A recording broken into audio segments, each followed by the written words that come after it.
How's it going, guys? I'm Danny, and this week we find balance.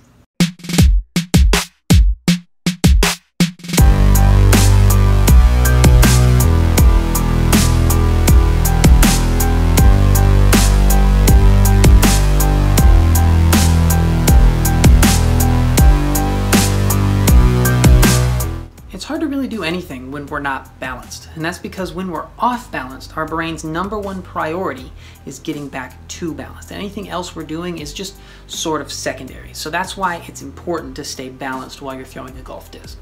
Now, there are a couple sort of markers that say that people are not balanced.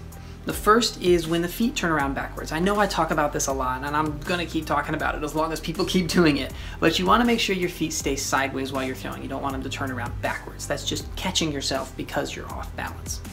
Also, when people have their weight over their heels while they're throwing, that's not balanced.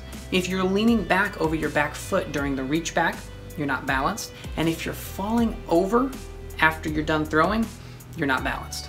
So here's how to fix it. Step 1 is to keep your feet sideways. I know I talk about this a lot. You want to think of walking sideways at the target rather than letting yourself turn around backwards. And part of this is keeping your X steps small and keeping your feet sideways. Second is shifting your weight over your toes. If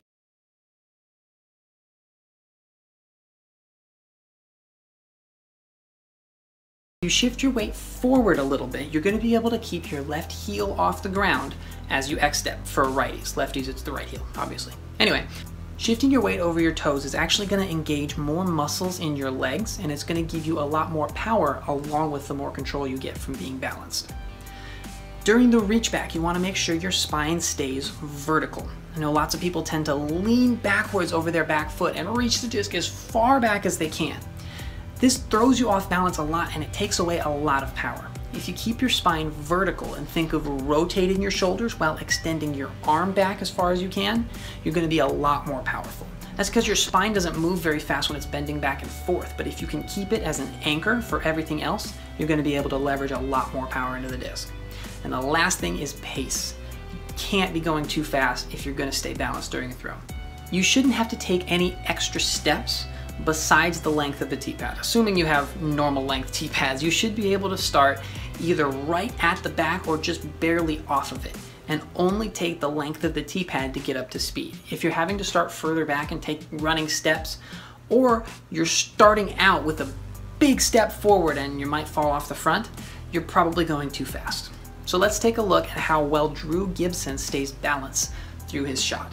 First thing I want to point out, his feet are sideways the entire time. He's never turning around backwards. He's never deviating from sideways. You can also tell his weight is over his toes during his X step here. You can see that while his left heel might be on the ground or very close, his weight is not on that heel. It's shifted forward over his toes. During his reach back, you can see his spine is vertical. He's not leaning backwards at all. If I were to play this at full speed, you'd see that he has a very good pace. He's not running into his shot. He's not taking any more than 3 steps to throw the disc.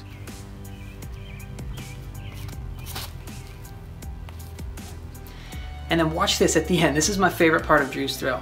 On his follow through, he's balanced. And this is true for Drew even when he's throwing like 110%. He's throwing it 6,000 feet down the fairway. He stays balanced. He's landing on his right foot and staying there. That's where the famous picture of him kicking his left leg up in the air came from at the Pro Tour Championships last year. I'll see if I can throw that up there. So that's all I've got for this week, guys. Thanks for watching. If you're on Facebook, check out YouTube. If you're on YouTube, check out Facebook. And until next time, remember, slow is smooth and smooth is far.